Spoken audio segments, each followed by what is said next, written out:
പുതിയ വീഡിയോയിലേക്ക് എല്ലാവർക്കും സ്വാഗതം. ഇന്ന് നമ്മൾ ചെയ്യുന്നത് ക്ലാസ് 6ൻ്റെ ചാപ്റ്റർ 2-ലെ പേജ് നമ്പർ 49-ലെ ഫിഗർ ഇറ്റ് ഔട്ട് ആണ്. അപ്പോൾ നിങ്ങൾക്ക് വീഡിയോസ് ഇഷ്ടപ്പെട്ടാൽ ചാനൽ സബ്സ്ക്രൈബ് ചെയ്യാനും നിങ്ങളുടെ ഫ്രണ്ട്സിനൊക്കെ ഷെയർ ചെയ്ത് കൊടുക്കാനും മറന്നു പോകരുത്. അപ്പോൾ നമ്മുടെ ഫസ്റ്റ് ക്വസ്റ്റ്യൻ എന്താണ് എന്ന് നോക്കാം. In figure list all the angles possible. Did you find them all? Now guess the measures of all the angles. Then measure the angles with a protractor.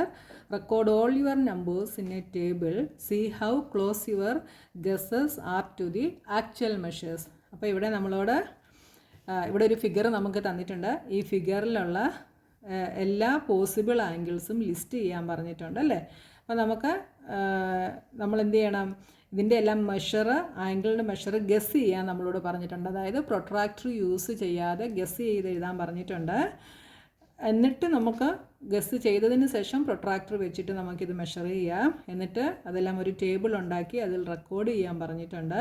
നമ്മൾ ഗസ് ചെയ്തതും ആക്ച്വൽ മെഷറുമായിട്ട് എത്ര difference ഉണ്ടെന്നുള്ളത് നമ്മൾ നോക്കണം. അല്ലെങ്കിൽ നമ്മൾ ഗസ് ചെയ്തതിനോട് എത്ര close ആണ് നമ്മുടെ ആക്ച്വൽ മെഷേഴ്സ് എന്നുള്ളത് നമ്മൾ പറയണം. അപ്പോൾ ഇതാ ഇവിടെ ഒരു ഫിഗർ വരച്ചിട്ടുണ്ട്. അപ്പോൾ ആദ്യം എന്ത് ചെയ്യണം, ആംഗിൾസ് എല്ലാം നമ്മൾ ലിസ്റ്റ് ചെയ്യണം അല്ലേ. ഏതൊക്കെ ആംഗിൾസ് ആണ്? ഫസ്റ്റ് ഇതാ നോക്കിയേ, ആദ്യം നമുക്ക് ഈ ആംഗിൾ PAC.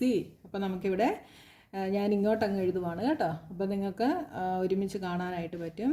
അപ്പോൾ ഇവിടെ angle PAC, first angle PAC. അടുത്ത ആംഗിൾ ഇതാ ഞാൻ ഇതെടുക്കുന്നു, ആംഗിൾ ACD. ഇനി അടുത്ത ആംഗിൾ ഇവിടെ നോക്കിയേ, ഇതൊരു ആംഗിളാണ് അല്ലേ. ഇവിടെ നമുക്കൊരു പോയിന്റ് തന്നിട്ടുണ്ട്, അതുകൊണ്ട് ഇത് നമുക്കൊരു ആംഗിളായിട്ട് എടുക്കാം. ആംഗിൾ CDL, സ്ട്രെയിറ്റ് ആംഗിളാണ് അല്ലേ. Angle CDL. അടുത്തത് ഈ ആംഗിൾ DLP. ഇനി അടുത്ത ആംഗിൾ ഏതാണ്? LPR. ഈ ആംഗിൾ എടുക്കാം, ആംഗിൾ LPR. ഈ ആംഗിൾ എടുത്തു, LPR. അടുത്ത ആംഗിൾ വീണ്ടും നമുക്ക് എടുക്കാം, ഏതാണ്? LPA. ഈ ആംഗിൾ LPA. ഇനി അടുത്ത ഏത് ആംഗിൾ എടുക്കാം? ഈ ആംഗിൾ PLS. അടുത്തത് ഈ ആംഗിൾ LSR.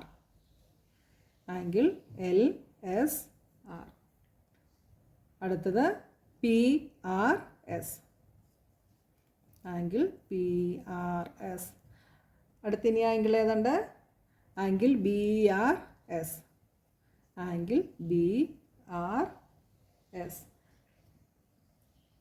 നമുക്ക് ഈ ആംഗിൾ എടുക്കാൻ പറ്റില്ല. ഇവിടെ നമുക്ക് പേരുകളൊന്നും തന്നിട്ടില്ല, അതുകൊണ്ട് നമുക്ക് ഈ ആംഗിൾ എടുക്കാനായിട്ട് പറ്റത്തില്ല കേട്ടോ. ഇനി നമ്മൾ ഗസ് ചെയ്യുന്ന വാല്യൂ ആണ് ഇവിടെ എഴുതുന്നത്. അതിന് ഞാനിവിടെ എസ്റ്റിമേറ്റഡ് മെഷർ ഓഫ് ആംഗിൾസ് എന്നാണ് ഇവിടെ എഴുതേണ്ടത്. ഞാൻ എസ്റ്റിമേറ്റഡ് എന്ന് മാത്രമേ എഴുതിയിട്ടുള്ളൂ കേട്ടോ. അപ്പം നമുക്ക് ഓരോ ആംഗിളും ആദ്യം ഒന്ന് എസ്റ്റിമേറ്റ് ചെയ്ത് നോക്കാം. ഇത് PAC.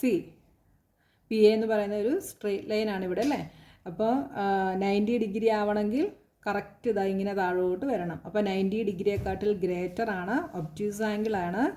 അപ്പോൾ ഈ ആംഗിൾ എന്ത് വരും? നമുക്ക് ജസ്റ്റ് ഒന്ന് ഗസ് ചെയ്യാം. ഇങ്ങനെ ചെയ്യുമ്പോൾ 90 ഡിഗ്രി ആയിരിക്കും. അപ്പോൾ 90 ഡിഗ്രിയെക്കാട്ടിൽ കുറച്ച് കൂടുതലാണ്. അപ്പോൾ നമുക്ക് ഗസ് ചെയ്തിട്ട് ഒരു 100 ഡിഗ്രി എന്ന് എഴുതാം. ഓക്കെ. ഇനി അടുത്തത് ആംഗിൾ ACD. എന്ന് പറയുന്നത് ഇങ്ങനെ വരുമ്പോഴാണ് എന്താവുന്നത്? റൈറ്റ് ആംഗിൾ ആവുന്നത്. റൈറ്റ് ആംഗിളിനെക്കാട്ടിൽ കുറവാണ് അല്ലേ. അപ്പോൾ 90യെക്കാട്ടിൽ കുറവാണ്, അതുകൊണ്ട് നമുക്കൊരു 80 ഡിഗ്രി എന്ന് എഴുതാം. അടുത്തത് CDL. ഇത് നമുക്ക് കാണുമ്പോൾ തന്നെ അറിയാം, സ്ട്രെയിറ്റ് ആംഗിൾ ആണ്. So 180 degree. അടുത്തത് DLP. എന്ന് പറയുന്നത് ഇങ്ങനെ വരുമ്പോഴാണ് റൈറ്റ് ആംഗിൾ ആകുന്നത്. റൈറ്റ് ആംഗിളിനെക്കാട്ടിൽ കുറച്ച് കൂടുതലാണ്. അപ്പോൾ നമുക്കൊരു 95 ഡിഗ്രി എഴുതാം. അടുത്തത് LPR. ഈ ആംഗിൾ ഇങ്ങനെ വരുമ്പോഴാണ് 90 ഡിഗ്രി വരുന്നത് അല്ലേ. അപ്പോൾ 90യെക്കാട്ടിൽ കുറച്ച് കൂടുതലുണ്ട്, അതുകൊണ്ട് നമുക്കൊരു 94 ഡിഗ്രി എഴുതാം. നമ്മുടെ ഗസ്സാണ് നമ്മൾ എഴുതുന്നത് കേട്ടോ. അടുത്തത് LPA. ഈ ആംഗിളും എങ്ങനെ വരും? ഇങ്ങനെ വരുമ്പോഴാണ് 90 ഡിഗ്രി. അപ്പോൾ 90 ഡിഗ്രിയെക്കാട്ടിൽ കുറവായതുകൊണ്ട് നമുക്കൊരു 85 ഡിഗ്രി എഴുതാം. അടുത്തത് PLS. ഇവിടെയും ഇങ്ങനെ വരുമ്പം റൈറ്റ് ആംഗിൾ ആയിരിക്കും. റൈറ്റ് ആംഗിളിനെക്കാട്ടിൽ കുറച്ച് കുറവാണ്. അപ്പോൾ നമുക്ക് എന്തെഴുതാം? PLS ഒരു 85 ഡിഗ്രി എഴുതാം. അടുത്തത് LSR. ഇങ്ങനെ വരുമ്പോഴാണ് സ്ട്രെയിറ്റ് ആംഗിൾ വരിക. സ്ട്രെയിറ്റ് ആംഗിളിനെക്കാട്ടിൽ കുറവാണ്. അതുകൊണ്ട് നമുക്കൊരു 75 ഡിഗ്രി എഴുതാം. ഓക്കെ, 90 ഡിഗ്രിയെക്കാട്ടിൽ എന്തോരം ചരിവുണ്ടെന്ന് നോക്കിയിട്ട് വേണം നിങ്ങൾ ഗസ് ചെയ്യാനായിട്ട് കേട്ടോ. അപ്പോൾ 90യെക്കാട്ടിൽ ഒരു ശകലം കൂടുതലുണ്ട്, അതുകൊണ്ട് ചരിവ് കൂടുതലുണ്ട്. അതുകൊണ്ട് ഞാനിവിടെ 75 എഴുതി. ഇനി ആംഗിൾ PRS എന്ന് പറയുന്നത് ഇതാണ്. അപ്പോൾ PRൽ നിന്ന് ഇങ്ങനെ വരുമ്പോഴാണ് L ഷേപ്പിൽ റൈറ്റ് ആംഗിൾ വരിക. അപ്പോൾ ഇവിടെയും കുറച്ച് കൂടുതലുണ്ട്. അപ്പം 90 കഴിഞ്ഞിട്ട് നമുക്കൊരു 100 105 എഴുതാം കേട്ടോ. 105 ഡിഗ്രി. അടുത്തത് BRS. BRൽ നിന്ന് ഇങ്ങനെ വരുമ്പോഴാണ് 90 വരിക. അപ്പോൾ 90യെക്കാട്ടിൽ കുറവാണ്. അപ്പോൾ നമുക്കൊരു 75 ഡിഗ്രി എഴുതാം. അപ്പോൾ നമ്മൾ ഗസ് ചെയ്തിട്ടുള്ള വാല്യൂസ് എല്ലാം നമ്മളിവിടെ എഴുതി. ഇനി നമുക്ക് മെഷർ ചെയ്ത് നോക്കാം. Angle PAC. അപ്പോൾ PAC നമ്മുടെ പ്രൊട്രാക്ടർ വെച്ച് മെഷർ ചെയ്യുന്ന കഴിഞ്ഞ ദിവസം ഞാൻ പറഞ്ഞു. പ്രൊട്രാക്ടറിൻ്റെ സെൻറ്റർ ഈ വെർട്ടെക്സിൽ വരണം. അതേപോലെ ഈ 0 ലൈൻ എവിടെ വരണം? കറക്റ്റ് ഈ ലൈനിൽ വരണം. എന്നിട്ട് നമുക്കൊന്ന് മെഷർ ചെയ്ത് നോക്കാം. അപ്പോൾ ലൈൻ എപ്പോഴും കറക്റ്റായിട്ടിരിക്കാനായിട്ട് ശ്രദ്ധിക്കുക കേട്ടോ. നോക്കിയാൽ നമ്മുടെ ലൈൻ എവിടെയാണ് വരുന്നത്? 0യിൽ നിന്ന് ഇങ്ങോട്ട് നോക്കിയാൽ 100, 105, 106, 107ലാണ് വരിക. നമ്മൾ 100 ആയിരുന്നു ഗസ് ചെയ്തത്, പക്ഷേ ആക്ച്വൽ മെഷർ ഈസ് 107. അടുത്തത് ACD എന്ന് പറയുന്നത് ഇതാണ്. അപ്പോൾ നമ്മുടെ പ്രൊട്രാക്ടർ നമ്മളിങ്ങനെ വെച്ചിട്ട് മെഷർ ചെയ്യുന്നു. 70 കഴിഞ്ഞിട്ട് 74ലാണ് വരിക. ഉണ്ടോ? 74. ചിലപ്പോൾ നിങ്ങൾ മെഷർ ചെയ്യുമ്പോൾ നിങ്ങൾക്ക് ഡിഫറൻ്റ് ആയിരിക്കും കിട്ടുക. ഞാനിത് ടെക്സ്റ്റ് ബുക്കിൽ നിന്ന് മെഷർമെൻറ്റുകൾ നോക്കി കറക്റ്റായിട്ട് വരച്ചെടുത്തതാണ്. ചിലപ്പോൾ അതിൻ്റെ ഒരു ചെറിയ വ്യത്യാസം വരാം കേട്ടോ. അടുത്തത് CDL. അത് സ്ട്രെയിറ്റ് ആംഗിളാണ്, 180 തന്നെയാണ് എന്ന് നമുക്കറിയാം. അടുത്തത് DLP, ഈ ആംഗിള്. ഇവിടെ നിന്നാണ് നമ്മൾ നോക്കുന്നത്. ഈ സൈഡിൽ നിന്ന് നോക്കുമ്പോൾ ഇവിടെ എത്ര വന്നു? 90, 95, 96, 97 വന്നു. ഇവിടെ 97 ഡിഗ്രി DLP ആയിരുന്നു കേട്ടോ. അപ്പോൾ ഇവിടുന്ന് വേണം നമ്മൾ നോക്കാനായിട്ട്. അടുത്തത് LPR. അപ്പോൾ നമ്മൾ പ്രൊട്രാക്ടർ ഇങ്ങനെ വെക്കുന്നു. ഇങ്ങനെ വെച്ചിട്ട് LPR ആയിരുന്നു അല്ലേ? LPR. അപ്പോൾ ഈ സൈഡിൽ നിന്നുള്ള 0 വേണം നോക്കാൻ. ഇങ്ങനെ നോക്കി ഇവിടെ വരുന്നു. അപ്പം 90 കഴിഞ്ഞിട്ട് 95, 96, 97, 98 ഡിഗ്രി. ആ പ്രൊട്രാക്ടർ വെച്ച് മാർക്ക് ചെയ്യുന്നതൊക്കെ കഴിഞ്ഞ ദിവസം ഞാൻ പറഞ്ഞു തന്നതായിരുന്നു നിങ്ങൾക്ക് കേട്ടോ. 98 ഡിഗ്രി. ഇനി അടുത്തത് LPA. ഇങ്ങോട്ടുള്ളത്. അപ്പോൾ എന്ത് ചെയ്യണം? ഇപ്പുറത്തെ സൈഡിൽ നിന്നുള്ള 0യിൽ നിന്ന് വേണം നോക്കാനായിട്ട്. ഈ സൈഡിൽ നിന്നുള്ള 0 നോക്കുക. ഇവിടെ വരുമ്പോൾ എത്രയാണ് വരുന്നത്? ഇതാണ് നോക്കുന്നത്, അകത്താണ് നോക്കുന്നത് കേട്ടോ. 80, 81, 82 ഡിഗ്രി. നമ്മൾ 85 ഡിഗ്രി ആയിരുന്നു ഗസ് ചെയ്തത് അല്ലേ. അടുത്തത് PLS.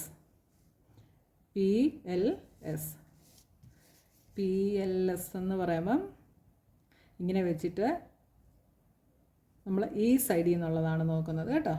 PLS എന്ത് വരും? ഇവിടെ നിന്ന് ഇങ്ങോട്ട് 82 തന്നെ വരും.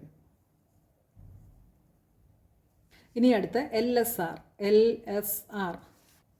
എന്താ വരിക? 70. ഇവിടെ നിന്നുള്ളതാണ് LSR. അപ്പോൾ ഈ സൈഡിൽ നിന്ന് 70, 75, 76, 77, 78 ഡിഗ്രി. അടുത്ത PRS. താഴേക്ക് വരും.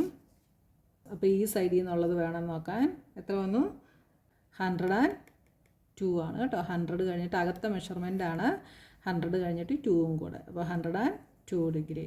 അടുത്തത് BRS. 78 ഡിഗ്രി വരും. 78 ഡിഗ്രി. ഓക്കെ, അപ്പോൾ നമ്മുടെ ഫസ്റ്റ് ക്വസ്റ്റ്യൻ കഴിഞ്ഞു. ഇനി സെക്കൻഡ് ക്വസ്റ്റ്യൻ എന്താണെന്ന് നോക്കാം.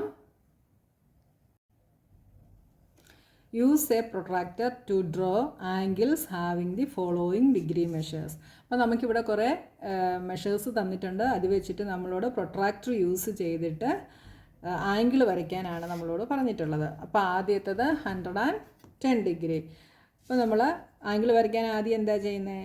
ആദ്യം നമ്മളൊരു സ്ട്രെയിറ്റ് ലൈൻ വരയ്ക്കും അല്ലേ. അപ്പോൾ നിങ്ങൾ സ്കെയിലും പെൻസിലും യൂസ് ചെയ്തിട്ട് വരയ്ക്കുക. ഞാൻ നിങ്ങൾക്ക് തെളിഞ്ഞ് കാണാൻ വേണ്ടിയാണ് പെന്ന് വെച്ചിട്ട് വരയ്ക്കുന്നത് കേട്ടോ. അപ്പോൾ ആദ്യം നമ്മളിവിടെ ഒരു ലൈൻ വരച്ചു. ഇനി 110 ഡിഗ്രി വരയ്ക്കാൻ നമ്മളിതാ ഈ ലൈനിൻ്റെ ഈ പോയിന്റിൽ നമ്മുടെ പ്രൊട്രാക്ടറിൻ്റെ സെൻറ്റർ വരുന്ന രീതിയിൽ വെക്കുക. പ്രൊട്രാക്ടറിൻ്റെ 0 ലൈൻ നമ്മൾ വരച്ച ലൈനിൻ്റെ മുകളിലായിരിക്കണം. ഇനി എത്രയാണ്? 110 ഡിഗ്രി. 110 ഡിഗ്രി എന്ന് പറയുമ്പോൾ ഈ 0 എന്നുള്ളതാണ് നോക്കുന്നത്. 0 ഇതാ 110 വരെ ഇതാ ഇവിടെ വരും 110 ഡിഗ്രി. എന്നിട്ട് എന്ത് ചെയ്യണം? നമ്മളിതിനെ ഇങ്ങനെ ജോയിൻ ചെയ്യുന്നു. This is 110 degree. ഇനി അടുത്തത് 40 ഡിഗ്രി. അപ്പോൾ 40 ഡിഗ്രി വരയ്ക്കാനും ആദ്യം നമ്മളൊരു ലൈൻ വരയ്ക്കുന്നു. എന്നിട്ട് ഇവിടെ പ്രൊട്രാക്ടറിൻ്റെ സെൻറ്റർ വെച്ചിട്ട് കറക്റ്റായിട്ട് വയ്ക്കുക. എന്നിട്ട് ഈ 0 നിന്ന് 40 മാർക്ക് ചെയ്യുക. എന്നിട്ടത് തമ്മിൽ ജോയിൻ ചെയ്യുന്നു. This is 40 degree. ഇനി അടുത്തത് 75 ഡിഗ്രി. ഇതേപോലെ തന്നെ വരയ്ക്കുക കേട്ടോ. എല്ലാം ഒരേപോലെയാണ്. കറക്റ്റായിട്ട് വയ്ക്കുക. എന്നിട്ട് 70, 75 എന്ന് പറയുന്നത് 70ക്കും 80ക്കും കറക്റ്റ് മിഡിലായിട്ട് വരും. എന്നിട്ട് ജോയിൻ ചെയ്യുക. This is 75 degree. ഇനി അടുത്തത് 112 ഡിഗ്രി. സ്ട്രെയിറ്റ് ലൈൻ വരയ്ക്കുക. പ്രൊട്രാക്ടർ കറക്റ്റായിട്ട് വയ്ക്കുക. 100, 110, 112 എന്ന് പറയുമ്പം 10 കഴിഞ്ഞിട്ട് 2 പോയിൻറ്റും കൂടെ വരും. എന്നിട്ട് അതിനെ തമ്മിൽ അതും ഈ പോയിൻറ്റും കൂടെ ജോയിൻ ചെയ്യുക. This is 112 degree. അടുത്തത് 134 ഡിഗ്രി. അപ്പോൾ ആദ്യം ഒരു സ്ട്രെയിറ്റ് ലൈൻ വരയ്ക്കുക. ഇനി 134. 134 എന്ന് പറയുന്നത് ഈ 0 നിന്ന് 130, 135 മുമ്പത്തെ പോയിൻ്റാണ് 134. ഇതിനെ തമ്മിൽ ജോയിൻ ചെയ്യുക. 134 ഡിഗ്രി. ഓക്കെ. അപ്പോൾ നമ്മുടെ സെക്കൻഡ് ക്വസ്റ്റ്യൻ കഴിഞ്ഞു. ഇനി അടുത്തത് third question. Draw an angle whose degree measure is the same as the angle given below. അപ്പോൾ നമ്മളോട് ഒരു ആംഗിൾ വരയ്ക്കാൻ പറഞ്ഞിട്ടുണ്ട്. അത് നമുക്ക് ഈ തന്നിരിക്കുന്ന ആംഗിളിൻ്റെ മെഷറിനോട് സെയിം ആണ് എന്നും പറഞ്ഞിട്ടുണ്ട്. അപ്പോൾ നമുക്ക് എങ്ങനെ വരയ്ക്കാം? ആദ്യം നമ്മൾ എന്ത് ചെയ്യണം? നമ്മൾ വരയ്ക്കുന്നതിന് നമുക്ക് വേറൊരു പേര് കൊടുക്കാം കേട്ടോ. അപ്പോൾ ആദ്യം ഇവിടെ ഒരു സ്ട്രെയിറ്റ് ലൈൻ വരയ്ക്കുന്നു. ഇതിന് ഞാൻ AB എന്ന് പേര് കൊടുക്കുന്നു. This point is A and this point is B. ഇനി എന്ത് ചെയ്യണം? ഈ സെയിം മെഷർമെൻറ്റിലുള്ള ആംഗിളാണ് നമുക്ക് വേണ്ടത്. അപ്പം നമ്മൾ ആദ്യം ഈ ആംഗിളിനെ മെഷർ ചെയ്തിട്ട് നോക്കണം. അപ്പം പ്രൊട്രാക്ടറിൻ്റെ സെൻറ്ററും ലൈനും ഒരേപോലെ വരുന്ന രീതിയിൽ വയ്ക്കുക. എന്നിട്ട് മെഷർ ചെയ്ത് നോക്കുക. മെഷർ ചെയ്യുമ്പോൾ നോക്കിയേ 0 ഇവിടെ നിന്നാണ് നമ്മൾ നോക്കുന്നത്. ഇവിടെ വരുമ്പോൾ 110, 120ക്ക് ഫ്രണ്ടിലാണ് അല്ലേ. 2 പോയിൻറ്റ് ഫ്രണ്ടിലാണ് വരുന്നത്. അപ്പോൾ എത്ര ആംഗിൾ വരിക? 20ക്ക് 2 പോയിൻറ്റ്സ് ബിഫോറാണ്. അപ്പം 118 ഡിഗ്രിയാണ് ഇവിടെ വരിക. അപ്പോൾ നമുക്ക് 118 ആണ് വരയ്ക്കേണ്ടത്. അപ്പോൾ നമ്മൾ പ്രൊട്രാക്ടറിൻ്റെ സെൻറ്ററും ഈ ലൈനും കൂടെ കറക്റ്റായിട്ട് വരുന്ന രീതിയിൽ വയ്ക്കുക. എന്നിട്ട് 118 ഇവിടെ മാർക്ക് ചെയ്യണം. പ്രൊട്രാക്ടർ നീങ്ങി പോകാതിരിക്കാൻ ശ്രദ്ധിക്കുക കേട്ടോ. അപ്പോൾ 120യുടെ 2 പോയിൻറ്റ് മുൻപിൽ നമ്മൾ മാർക്ക് ചെയ്യുന്നു. എന്നിട്ട് നമ്മളിതിനെ ജോയിൻ ചെയ്യുന്നു. This is 118 degree. ഇതിന് പേര് കൊടുക്കുക C. അപ്പോൾ ആംഗിൾ BAC 118 ഡിഗ്രി എന്ന് നമുക്ക് കിട്ടി കേട്ടോ. ഇവിടെ ഇത് ജോയിൻ ചെയ്യുന്നില്ല, ഞാൻ വരച്ചപ്പോൾ ഈ ലൈനെ മുട്ടിയതേ ഉള്ളൂ കേട്ടോ. അപ്പോൾ നമ്മുടെ പേജ് നമ്പർ 49-ലെ ഫിഗർ ഇറ്റ് ഔട്ട് കഴിഞ്ഞു. ഇനി അടുത്ത ഫിഗർ ഇറ്റ് ഔട്ടുമായിട്ട് നമുക്ക് നെക്സ്റ്റ് വീഡിയോയിൽ കാണാം.